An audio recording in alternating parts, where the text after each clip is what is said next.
At long last, the sleeper has awoken. Vegeta is the Prince of all Saiyans once again.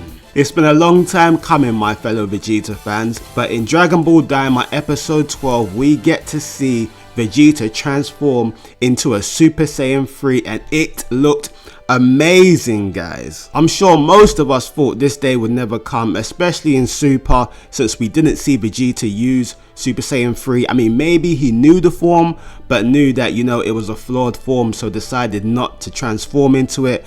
But since he skipped straight into Super Saiyan God, I'm sure most of us thought we would never see this form. But personally, I always really liked Super Saiyan 3 and was disappointed that we didn't see Vegeta use it, but finally the day has come. But starting off from the beginning of the episode, where it seemed like Vegeta got swallowed up by the Kraken, Goku and gang, they were all worried about Vegeta.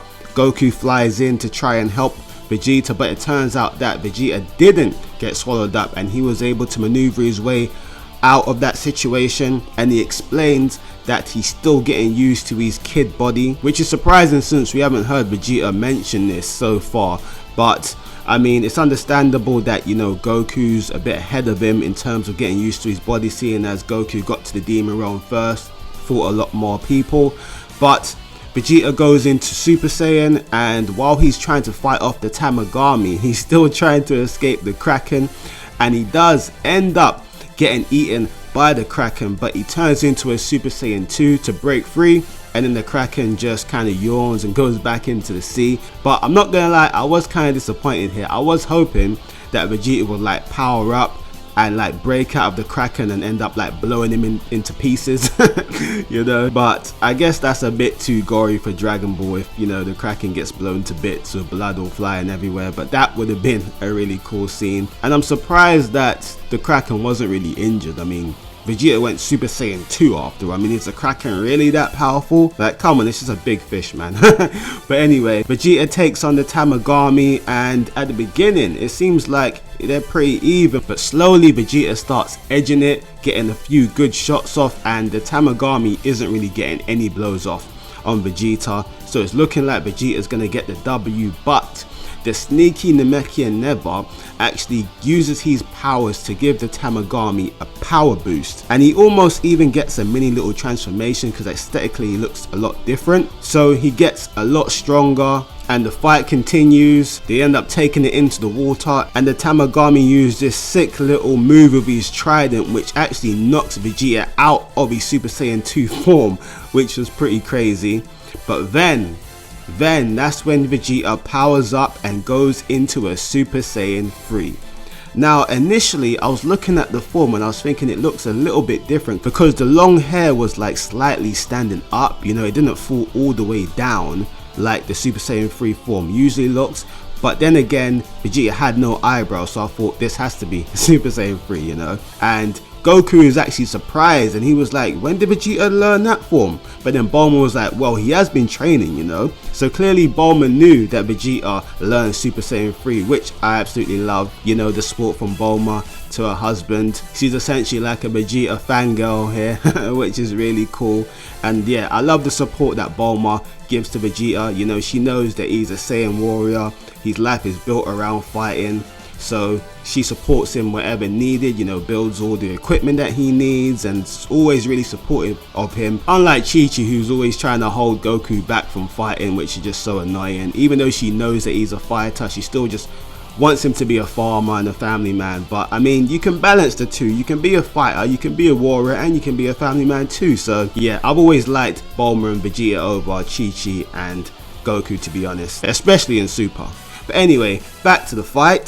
Vegeta is just clearly leagues above the Tamagami. I mean, while they're fighting, Vegeta literally has his arms crossed throughout the majority of it. The Tamagami can't get one hit off. Vegeta's faster, Vegeta's stronger.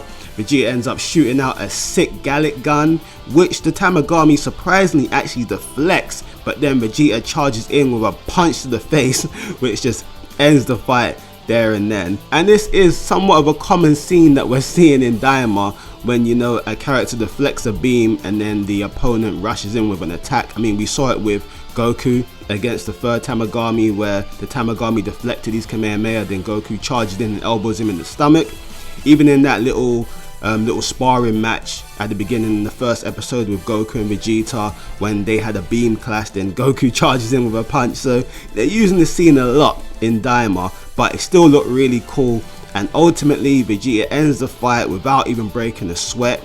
And you know, it seems like he's mastered the form. You know, it didn't seem like there was any troubles with him maintaining the form. But it will be interesting to see how much Vegeta has mastered the form. After all, we've been told that Super Saiyan 3 is a flawed form in that it consumes a lot of stamina.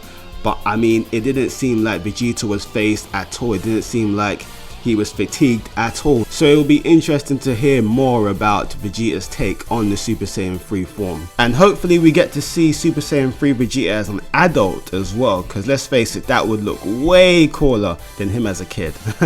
But we also get to see Majin Buu fighting with Tamagami 1, of course, which started in the previous episode. And Majin Buu is maintaining his unorthodox fighting style, which is catching the Tamagami off guard.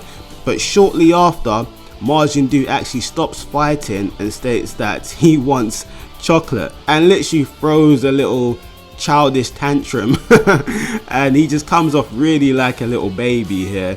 But the Tamagami didn't care. He's still trying to continue the fight, and he's pretty much chasing Majin Buu around on some little cat and mouse kind of vibe. But being the great big brother that Majin Buu is, he runs off and gets a whole bag of chocolate.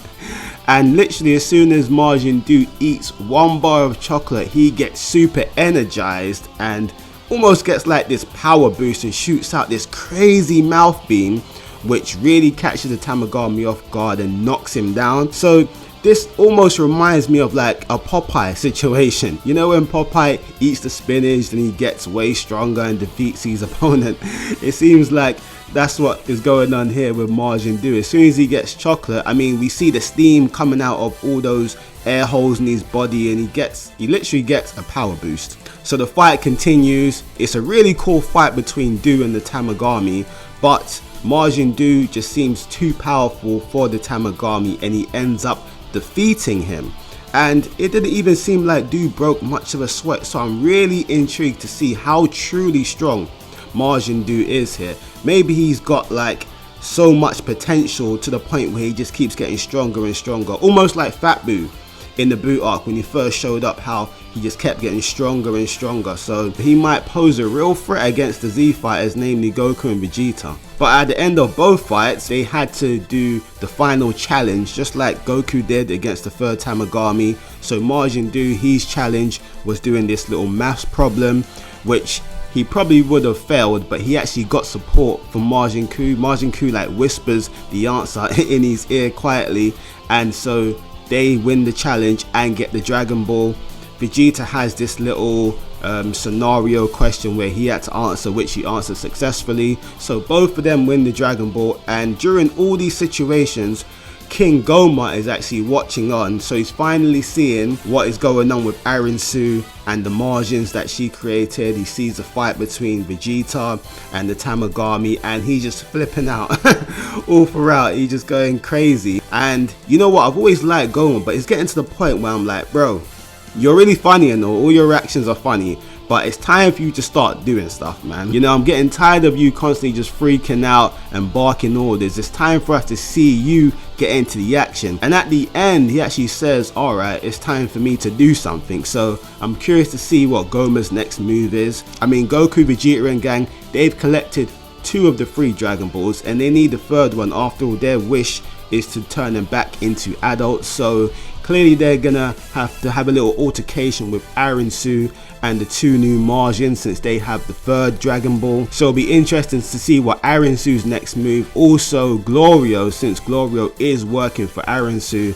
So I don't know, man, it looks like things are really heating up now, and I really want to see Goma get into the action. You know, we haven't seen King Goma fight yet. We haven't seen Degasu fight yet, so it's really interesting times, man. You know, the pacing has been really good so far. Although from seeing the preview for the next episode, it did seem a bit like of a comedic, chill episode. which I wouldn't mind. You know, it's been all action for the last few episodes, but I'm still certain that things will pick up, the pacing will still be strong. So yeah, it's exciting times, man. It is exciting times in Dragon Ball Daima, guys. But let me know what you guys thought of this episode in the comment section below. If you enjoyed my video, please do drop a like, subscribe, and I will catch you beautiful people in the next one. Take care.